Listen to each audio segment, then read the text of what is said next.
guys, Ralph here, and welcome to True Power Trumpet Fitness here on terrific Tuesday here in Connecticut. Beautiful day. Beautiful, beautiful day. Life's good. Life's good. I'm not complaining. Double C's are flying all over the place, and by my calculations, that means life's good. I got a comment request to talk about Callet Trumpets. I talk about his mouthpieces incessantly, but I do not spend much time at all, if any. I'm not sure if I mentioned it in passing how great they are, but anyway, that's it. We're going to talk about his trumpets a little bit. Let me honk a little bit, and we will get going.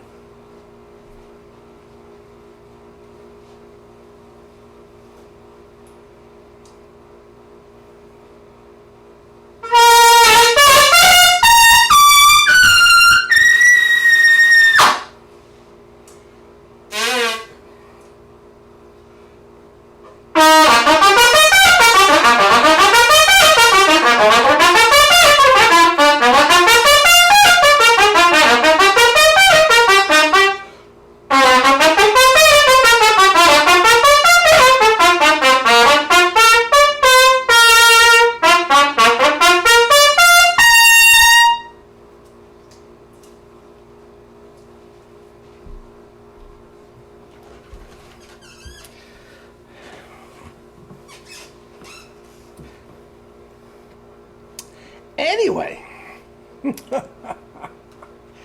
Callet Trumpets. Guys, Ace, guys, I have had every single one of them along the way. Every single one of them. I still have his C trumpet, which is one of his the absolute original C trumpet he ever made. And it was a part of a group of a C and a B flat combination that were unbelievably cheap. I think they were $200, $300. I'm not even sure at the time.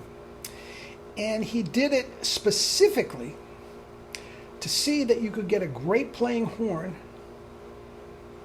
for a tiny amount of money. Okay? And the B flat and the C, I had both of them. The C, it's still one of the best and freest blowing trumpets I have ever had. Now, what he had, he had the plastic valves. It was done on the cheap. There's no question about it.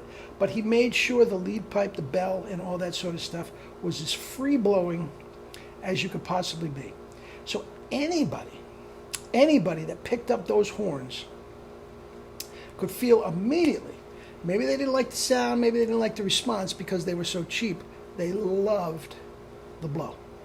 You get an enormous tone, and we're barely blowing. The precursor to not overblowing. All right? Since then, the jazz, the soloist, and whatnot, I had them all. I thought they were all wonderful.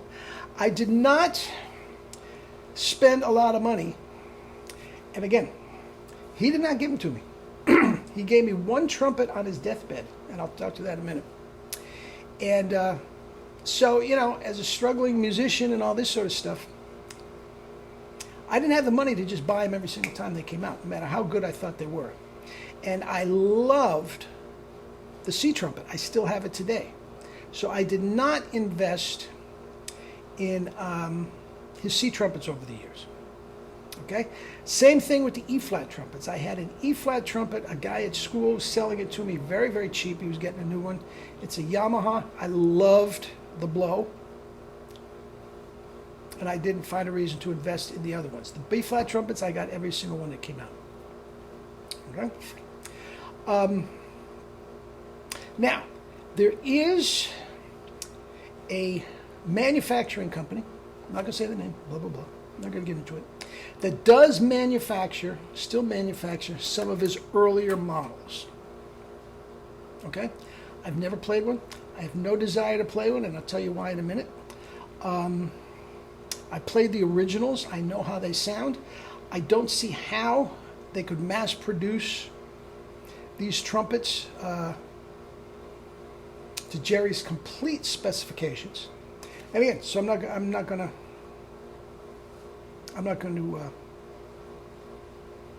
coming. Okay? The ones that I will comment on, two specifically, are the Simma and the New York Soloist. Okay?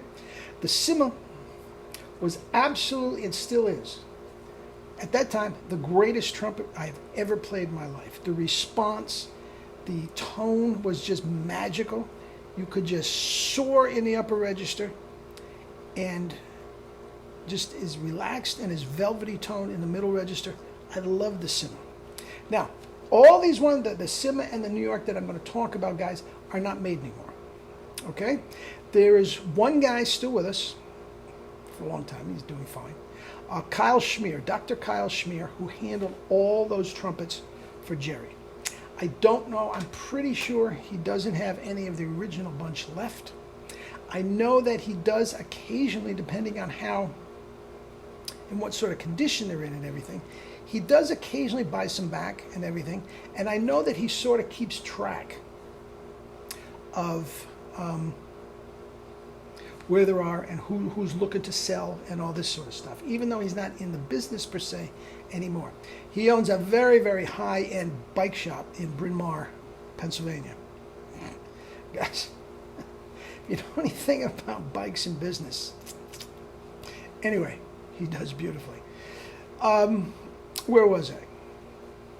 So if there are some still around and there are some still available, he will know. And I will put his email to his bike shop at the end. Instead of my stuff, I'll put his stuff. And if you are interested in taking the next step, he is the one to ask. And he very, very easily might just say, sorry, it's done. Okay? But I'll tell you what, if you get, now, whenever you try, whenever you see a used trumpet, you're taking a risk. No question about it, you're taking a risk. Some of them are beautiful, some of them barely been played, and some of them are beat up pretty good. Okay? So you have to do that, but if you see one around, specifically the Simma or the New York Soloist, guys, if it's not an exorbitant amount of money, grab it. The Simma, as I'm going to say, I never intended to ever buy another trumpet. Never. It was a beautiful trumpet, an absolutely gorgeous trumpet, and I loved it. It had all the double C's. It had the most beautiful, rich tone in the middle register. The response, the clarity, the projection, the way he made the bell. He spent a fortune on bells. Getting the right bell. Guys, the projection was beautiful. Absolutely beautiful. And I do believe these two trumpets, again, and I'm not a connoisseur. I'm not a connoisseur. I do not try every single thing that's out, and I don't do that. But they are far and away the best I've ever played. Now, I go to all, well, not anymore, but when Jerry was around, he and I made the rounds of the trumpet shows. And you know what I'm talking about. That one room where everybody's blasting away and cacophony and all this sort of stuff. I would occasionally go around and buy horns. Not buy horns. Try horns. Okay? I didn't like to do a lot of it because nowadays with, everybody's iPhone and everything, Ralph's trying out a Yamaha. He thinks it's great. Thinks it's better than Callet. I just didn't want to go there. So I did it very much on the sly. I would take him out back and all this sort of stuff. And I tried several companies. Nothing close to what I was playing. Okay? Now here's a story I've told before. When we would go to a show, when the New York Soloist just came out, Jerry wanted me to play the soloist and not my Simma because he wanted to push the soloist. So I played the soloist. I'm doing 3, 4, 5 shows with him on this New York Soloist. And I'm thinking, man, I caught a great day for my chops. Man, I sound fat. Jesus, so easy and everything. Okay? I didn't put 2 and 2 together. Now, I'll come back to that in a second. Okay? On his deathbed, Jerry gave me his New York Soloist. That is his trumpet. And I would cherish that till the day I'm going to, It's not for sale. I will bring it in my casket with me. But anyway, not trying to get morbid. But when Jerry gave that to me, about a month, 6 weeks before he died, he realized he couldn't play anymore. The doctor told him not to. He was asking for a heart attack if he took too much stress on the heart. Okay? You talk about being in shape, guys. We'll talk about that in another video. All right? But anyway, he gave it to me. Couldn't thank him enough. Couldn't thank him enough. And I bring it home. What a gorgeous trumpet. 2-3 days later, I realized, and I called Jerry, and I said, all those days I thought my chops felt great at those clinics. Yeah, they did feel great, but it was the trumpet. As much as I love the Sima, it couldn't come close to the New York Soloist. It was an extraordinary trumpet. It had all the qualities of the Sima, yet was easier blowing and a bigger tone. I don't know how he did it. Guys, I don't get into that. Well, the millimeters in the back bore as opposed to the leader pipe and it tapered off, I don't get into that. I don't know. I don't know. If you're into that thing and you get a hold of Kyle and something's available, he would know. But anyway, New York Soloist, I will not play another instrument for obvious reasons, and I will cherish that until the day I die. If it gets to the point where I can't repair it anymore and it falls into disrepair, I don't know. That's when I'll go on eBay and I'll try to find another one. I feel that strongly about it. I can't see myself ever playing another trumpet. The E-flats and C trumpets are wonderful. Again, I keep with what I got.